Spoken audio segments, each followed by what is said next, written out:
Welcome to Alvin Alex garden சேனலில் உங்கள் மங்களம் பேசுகிறேன். இன்றைக்கி நம்ம என்ன பார்க்க போகிறோன்னா, காலையில் எழுந்திரிச்சு ஃப்ரெஷ்ஷாக ஆகணுன்னா அதுக்கு ஒரு டீ குடிக்கணும். டீ குடிக்கணுன்னா என்ன செய்யணும்? டீ போடணும். நம்ம இன்றைக்கி ஒரு டீ போட போகிறோம். நம்ம வீட்டில் எப்பயுமே போடக்கூடிய டீ இது தான். இந்த முறையில் தான் டீ போடுவோம். ரொம்ப சிம்பிளாக தான் இருக்கும். வாங்க டீ போடுவோம். முதல்ல கடாயில் தீ பற்றி வச்சுக்குவோம்.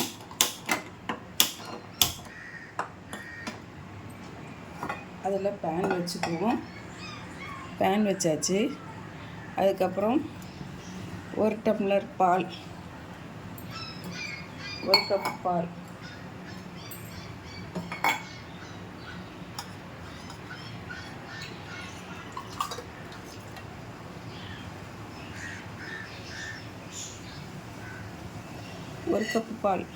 ஒரு கப்பு பால் ஊற்றுறேன்.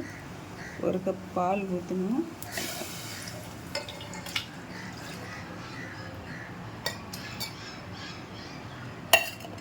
ஒரு கப்பு பாலுக்கு ஒரு கப்பு தண்ணி ஊற்றணும்.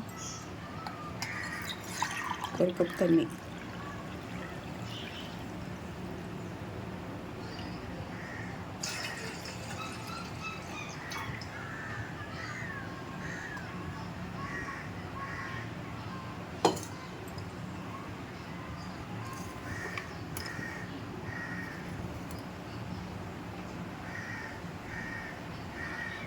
இப்போது நம்ம ஒரு கப் பால், ஒரு கப் தண்ணி ஊற்றிருக்கோம். இது அப்படியே கொதிச்சிட்ருக்குது. இப்போ இதில் நம்ம டீத்தூள் போடணும். டீத்தூள் போட போகிறோம். டீத்தூள் தேவையான அளவுக்கு நான் எவ்வளோ போடுவேன் அப்படின்னா, ஒரு ஸ்பூன் ஃபுல்லாக போடுவேன். ஒரு ஸ்பூன் ஃபுல்லாக டீத்தூள் போடுவேன்.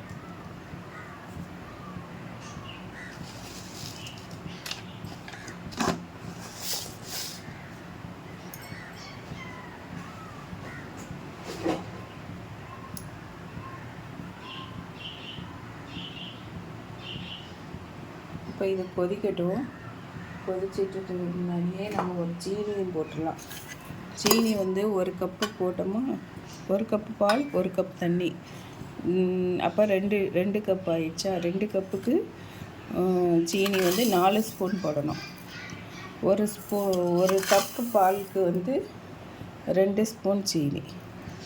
2 ஸ்பூன் சீனி. ஒரு கப் பாலுக்கு 2 ஸ்பூன் சீனி. ஒரு ஸ்பூன் சீனி, 2 ஸ்பூன் சீனி, 3 ஸ்பூன் சீனி, 4 ஸ்பூன் சீனி போட்டாச்சு. அவ்வளோதான். ஒரு கப் பாலுக்கு 2 ஸ்பூன் சீனி அளவு நம்ம போட்டோம் அப்படின்னா, நம்ம எந்த எந்த வயசானவங்களும் குடிக்கலாம். சுகர் பேஷண்ட்டு கூட குடிக்கலாம். ஒரு கப் அது மீடியமானது. ஒரு கப்பு பாலுக்கு 2 டம்ளர் சுகர் போடுறது, 2 ஸ்பூன் சுகர் போடுறது மீடியமான அளவு. ஜாஸ்தியாகவும் இருக்காது சீனி, கம்மியாகவும் இருக்காது. சீனி மீடியமாக இருக்கும். இதுதான் கரெக்டான அளவு உள்ள இது மெஷர்மெண்ட்டு. இப்போ டீ கொதிச்சிட்ருக்குது. இன்றைக்கி டீ கொதித்த உடனே நம்ம நுரையா கூடி மேலே வரும். அந்த நுரையை நம்ம அமர்த்திட்டு திரும்ப கொஞ்சம் கொதிக்க விடணும். நுரை வந்த உடனே நம்ம ஆஃப் பண்ணிடக்கூடாது. அப்போ டீனோட டேஸ்ட் இல்லாமல் போயிடும். நுரை வந்த பிறகும் கொஞ்சம் நேரம் நம்ம தீயை சிம்மில் வச்சு டீயை கொதிக்க விடணும். அப்படி கொதிக்க விடும்போது கலர் மாறும். டீயோட கலர் மாறி வந்துடும். மாறி வரும்போது அந்த டீயோட டேஸ்ட் ரொம்ப நல்லாயிருக்கும்.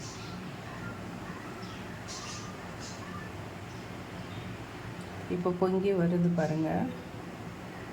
இந்த பொங்கி வரும்போது நம்ம பயந்துட்டு ஆஃப் பண்ணிடக்கூடாது. டீ ரெடி ஆகிடுச்சு அப்படின்னு சொல்லிட்டு ஆஃப் பண்ணிடக்கூடாது.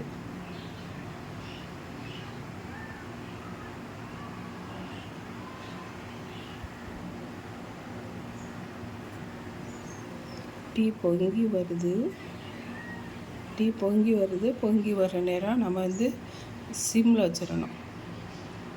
சிம்மில் வச்சிட்டோம்னா அந்த பொங்குறது கீழே போயிடுச்சுன்னா அதுக்கப்புறம் நம்ம வந்து அதை சட்டியை சும்மா சாதாரணமாக குளிக்க விடணும். இல்லைன்னா ஊதி விடலாம். ஊதி விட்டாலும் அப்படியே அந்த நுரை வந்து அப்படியே கீழே இறங்கிடும். கீழே இறங்கின பிறகு இப்போ தான் டீ வந்து கொதிக்க விடணும். இதில் தான் இருக்குது டீயினோட டேஸ்ட்டும், இந்த கொதிக்க விடுறதுல தான் இருக்குது. நம்ம எந்த அளவுக்கு கொதிக்க விடுறோமோ அந்த அளவுக்கு டேஸ்ட்டு கிடைக்கும்.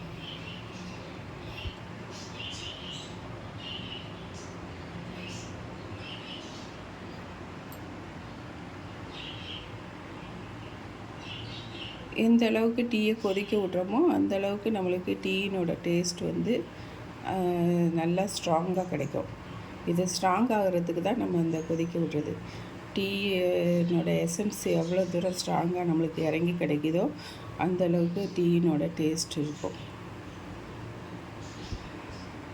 சரி, இன்றைக்கி நம்ம டீ பற்றி பார்த்துட்டோம். இந்த வீடியோ பார்க்குறவங்க லைக் பண்ணுங்கள், ஷேர் பண்ணுங்கள், சப்ஸ்கிரைப் பண்ணுங்கள். தேங்க்யூ. பாய்.